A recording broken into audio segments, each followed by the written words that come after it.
It's Karen with 360 Alberta. The entire community of Innisfree is rallying behind its school as it faces declining enrollment and hopes of keeping their doors open.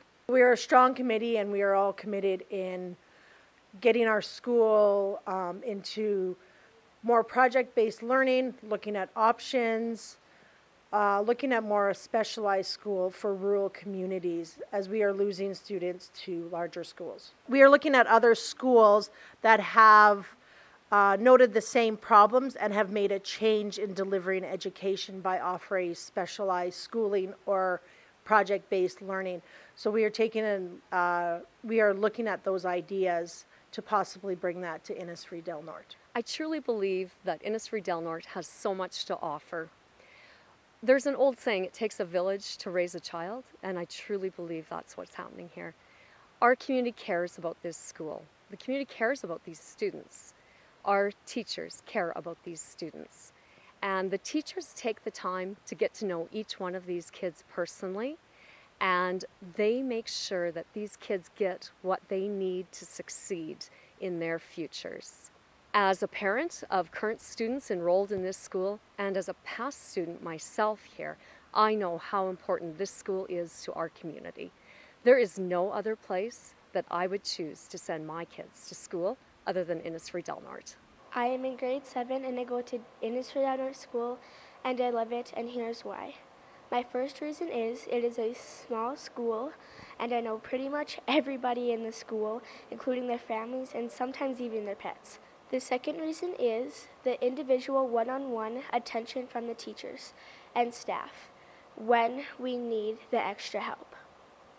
The third reason is I will never get scared or lost in a small school, and neither will my little sister. On April 14th, we are hosting the Prairie Principal, Kevin Van Leggen. He is the principal from Delnorte School, which is a very similar school to Innisfree with enrollment of around 60 kids. He is a speaker that has been a big supporter of rural schools and rural communities, and he's coming here to talk to us of how community and schools need to work together, how we need to save our small rural schools. So I'm now joined by the principal of Innisfree Delnorte School, Tiffany Tomlinson. So why don't you tell us a little bit about why Innisfree is such a special school? Why is Innisfree special? It's small town. It's the hub of the community. This is where everybody comes, obviously, to get their education in the surrounding area. We put on different events. It's a place where parents, kids, the whole community can celebrate. We put on different activities over the years. We've had concerts. We've had like spaghetti suppers. We've had the Christmas concert, which is always a big hit. Now, there's been a lot of people who have supported this school over the years, long-term teachers, administration. Let's talk about that. All right, well, the first one I have to talk about is our secretary, Mrs. Nadia Melnick. She's been here for almost 50 years. So I always laugh, and she tells us stories about when there were stenographers, and that was like the old style of photocopiers, I think. And she's been here and seen it all over the last 50 years. Her brother, Leonard Grabus, was the principal for many years and teacher here as well, and a beloved member of our community, and just a strong advocate for rural schools and keeping the kids within Innisfree and providing them an education that not only for university level, but for trades and even for just farming background, as Leonard was a farmer himself. So Tiffany, there's been a lot of successful people come out of this school. Yes, we have several very prominent members in not only local but world recognition.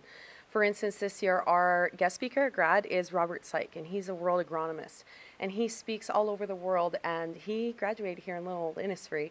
We have Gruff Kashnowski, radio personality and programmer now. We have Brianna Baronic. She is a genetics scientist.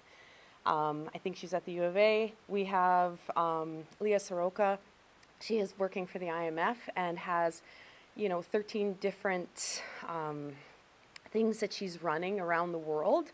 So these are big name people. And not only that, we have several tradesmen that have their own companies. Just more recent grads, we have Casey Jackson has his own building company. And we have somebody like Cameron Cujo as well, who has his own building company. We have Tyson Rudolph, graduated last year. He's studying medicine in Ontario at Queen's University.